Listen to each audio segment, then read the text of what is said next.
Hello বন্ধুরা, আসসালামু আলাইকুম। Welcome to my new video. আজকের ভিডিওটা বাংলাদেশ বিদ্যুৎ উন্নয়ন বোর্ড বিপিডিবি এর নিরাপত্তা প্রহরীতে আসা একটা প্রশ্নের অ্যান্সার করে দেখাবো। তো এই অঙ্কটা এরকম ছিল যে যদি a মাইনাস বি ইকুয়াল 3 এবং a square plus B square equal 29 হয়, তবে এ বি ইকুয়াল কত? তো এই অঙ্কটা কিন্তু একটা মান নির্ণয়ের অঙ্ক। তো এখানে আমাদের মান নির্ণয়ের ক্ষেত্রে আমি কিভাবে বুঝলাম যে আমি এটা মান নির্ণয়ের অঙ্ক? কারণ হচ্ছে এখানে a মাইনাস বি ইকুয়াল 3 এবং a square plus B square এরকমের দুইটা মান দেওয়া আছে, এবং সেটা থেকে আমাদের এ বি এর মান বের করতে হবে। কোনো কিছু মান বের করতে হলে সেখানে অবশ্যই সেটা মান নির্ণয়ের অধ্যায়ের অঙ্ক হয়। তো মান নির্ণয় করতে গেলে প্রথমত আমাদের যে মানগুলো দেওয়া আছে সেগুলো আগে দেওয়া আছে লিখতে হয়। আর যেহেতু তোমরা সঠিক উত্তর করবা, তখন তো আর দেওয়া আছে লেখা যাবে না, তখন মুখে মুখে করতে হবে। তো আমি যেহেতু এখানে শুধু সঠিক উত্তরে না, আমি এটা যদি তোমাদের রিটেন পরীক্ষা হয় তখন ওই ক্ষেত্রে তোমরা কিভাবে করবা সেভাবে আমি দেখাই দিতেছি। তো প্রথমত দেওয়া আছে লিখবা, দেওয়া আছে দেওয়া আছে কি মান দেওয়া আছে? a মাইনাস বি ইকুয়াল 3 দেওয়া আছে, আর একটা a square plus B square equal 29 এই মানটা দেওয়া আছে। আর আমাদের বের করতে হবে এ বি এর মান। তার মানে প্রথমত তুমি এখানে আগে প্রথমে চিন্তা করো যে আমি যে এখানে করব আমার কি কি সূত্র প্রয়োজন পড়বে এই অঙ্কটা করার জন্য। যেমন এখানে আমি লিখি a মাইনাস বি ইকুয়াল দিয়ে রাখি যে a মাইনাস বি এর কোনো সূত্র আছে কিনা, থাকলে আমরা লিখবো, আমরা জানি কিনা। তো আরেকটা সূত্র হচ্ছে a square plus B square, এটার কোনো সূত্র আছে কিনা। আর হচ্ছে এ বি। তো দেখো এ স্কোয়ার প্লাস বি স্কোয়ার যে আছে, স্কোয়ার এ মাইনাস বি এর কোনো সূত্র নাই, এ মাইনাস বি হোল স্কোয়ারের সূত্র আছে।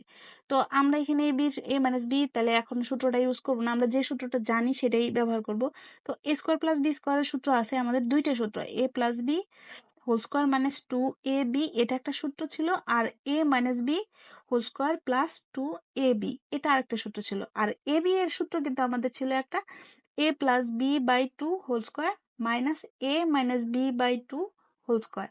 এটা ছিল আমাদের এ বি এর একটা সূত্র। এই সূত্রগুলো তোমাদেরকে মুখস্থ রাখতে হবে, কারণ সূত্র না মুখস্থ রাখলে তোমরা অঙ্ক কখনোই পারবা না। তো যাই হোক, এখানে এখন একটা এই যে আমাদের একটা মান দেওয়া আছে। তো এবার আমি চিন্তা করবো যে কোন সূত্রটা দিয়ে আমি অঙ্কটা করব এবং কোন সূত্রটা দিয়ে করলে আমার তাড়াতাড়ি হবে।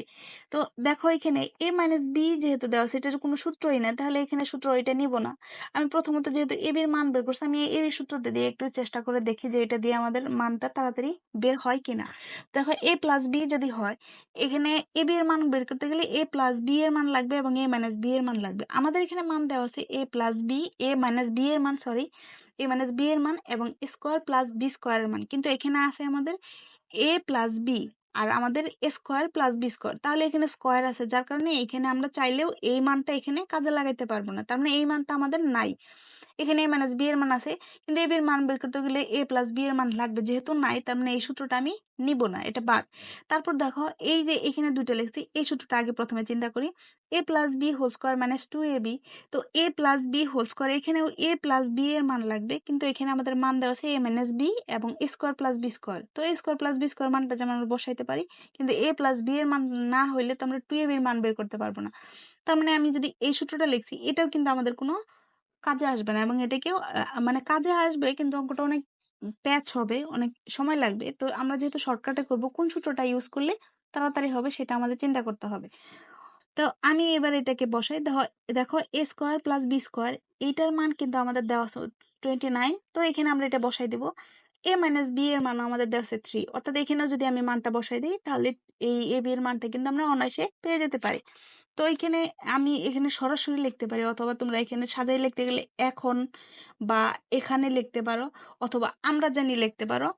তো আমরা জানি লিখলেও হবে, অথবা এই মান থেকে লিখতেও পারো, square plus B square equal 29, আমরা এটা নিলাম। অথবা তোমরা আমরা জানি দিয়ে সরাসরি এই সূত্রটা লিখে এখানেও করতে পারো, মান বসাই দিতে পারো। তো বা এটার যে সূত্রটা ছিল, আমাদের সূত্রটা ছিল কিন্তু এটা। তো A minus B whole square plus 2ab equal 29, এই যে এই সূত্রটা ছিল, এই সূত্রটা আমি জাস্ট বসাই দিছি। এবার বা এ মাইনাস বি এর কিন্তু আমাদের একটা মান দেওয়া ছিল, সেখানে ছিল 3, এই যে 3 এর উপরে স্কোয়ার। এটার তখন কিন্তু আমাদের এখানে স্কোয়ার ছিল না, আমাদের যে প্রশ্ন ছিল স্কোয়ার ছিল না, কিন্তু আমরা এখানে স্কোয়ার না দিলে কিন্তু অঙ্কটা ভুল হবেই না অঙ্ক। তারপর হচ্ছে প্লাস 2ab, যেহেতু এ বি এর মান নাই তাহলে এ বি এর মানটা আমাদের বের করতে হবে, অর্থাৎ 29। 9 বা এবার এই 3 এর উপরে স্কোয়ার থাকা মানে কি 3 ইন্টু 3 অর্থাৎ 3 3 9। অনেকেই বলো কি 3 দুগুণে 6, এটা কিন্তু করা যাবে না, কারণ এটা স্কোয়ার থাকা মানে কোনো কিছুর উপর স্কোয়ার থাকা মানে ওই জিনিসটা দুইবার ইন্টু আকারে থাকা। তো যাই হোক এখানে 3 3 9 হবে প্লাস 2ab হবে ইকুয়াল 29। বা এবার এই যে 2ab, এটার মান যেহেতু বের করবো আর এই 9টাকে আমি ওই পাশে পাঠাই দেবো, অর্থাৎ এখানে 2ab আর এই প্লাসটা সামনে দিলেও চলে না দিলেও চলে, কোনো সমস্যা নাই। তাহলে এবার 29 দেখো এই 9টা কিন্তু মাইনাস হয়ে যাবে, তার কারণটা কি? কারণ হচ্ছে 9 এর আগে কোনো চিহ্ন নেই, মনে মনে প্লাস আছে, আর সমানের ওই পাশে গেলে প্লাস থাকলে মাইনাস হয়ে যায়। বা তো এবার 2ab ইকুয়াল মাইনাস করার পর 20 থাকলো। এবার বা এই যে 2টা আছে 2টাকে সরাই দেবো, কারণ আমরা শুধু ab এর মান বের করব, শুধুমাত্র ab এর মান বের করব। এই জন্য কি করবো, ab-টাকে রাখবো আর 2টাকে ওই পাশে পাঠিয়ে দিব। আর ওই পাশে গেলে এই 2 এবং ab এর মাঝখানে কি চিহ্ন আছে? কোনো চিহ্ন নাই, মানে কোনো যখন চিহ্ন না থাকে তাদের মাঝখানে ইন্টু থাকে, আর ইন্টু থাকলে সমানের এক পাশ থেকে আরেক পাশে গেলে ভাগ হয়ে যায়। তো এখানে 20 হবে, আর এই যে ভাগ, এটা কিন্তু ভাগ, আর আমরা কিন্তু এখন ছোট নাই যে আমরা এইভাবে ভাগ দিই। তো আমরা এখন বড় হয়ে গেছি, যার কারণে আমাদের ভাগ এইভাবে দিই, আর 2টা নিচে চলে গেল। তাহলে সুতরাং এ বি এবার যদি 2 দিয়ে 20কে কাটাও তাহলে কি হবে 10 10। তো 10ই কিন্তু আমাদের অ্যান্সার। তো এখন এই অঙ্কটা মুখে মুখে তোমরা জাস্ট সূত্রটা বসাইতে হবে। তো আমরা যদি মুখে মুখে বলতাম সূত্রটা তাহলে কিন্তু আমার এত সময় লাগতো না, কারণ এখানে মুখে মুখে আমি বলে ফেলতাম, মুখে মুখে করে ফেলতাম, তাহলে কিন্তু অঙ্কটা হয়ে যেত। কিভাবে মুখে মুখে করতাম? যেমন মনে মনে আমি চিন্তা করতাম যে এই সূত্রটা আমার লাগবে, তো আমি তো সূত্রটা মনে মনে চিন্তাই করে ফেলছি যে এই সূত্রটা যদি আমি বসাই তাহলে এখানে যেমন এই যে প্রশ্নের ভিতরে এটা ইকুয়াল এই সূত্রটা বসালাম, তাহলে a মাইনাস b এর মান আমরা 3 এখানে স্কোয়ার করলে 9 হয়, আর এখানে যদি 29 থাকে 29 থেকে 20 বাদ দিব, 29 থেকে এই 9টাকে বাদ দিব, তাহলে হয়ে যাবে 20 সরাসরি। তার মানে 2টাকে ভাগ করে দিলে 10 হয়ে যাবে। এবার কিন্তু আমরা মুখে মুখে ঝটপট করে ফেলতে পারি, কিন্তু এটা কেন পারি? কারণ হচ্ছে যে আমার ওইভাবে ছোটবেলা থেকে করে করে অভ্যাস হয়ে গেছে, যে অনেক প্র্যাকটিস করা হয়েছে, এজন্য মুখে মুখে ঝটপট করে ফেলতে পারি। তো তোমাদেরও একটা সময় আসবে যে তোমরাও মুখে মুখে ঝটপট করে ফেলতে পারবা, তোমাদের প্রয়োজন প্র্যাকটিসের।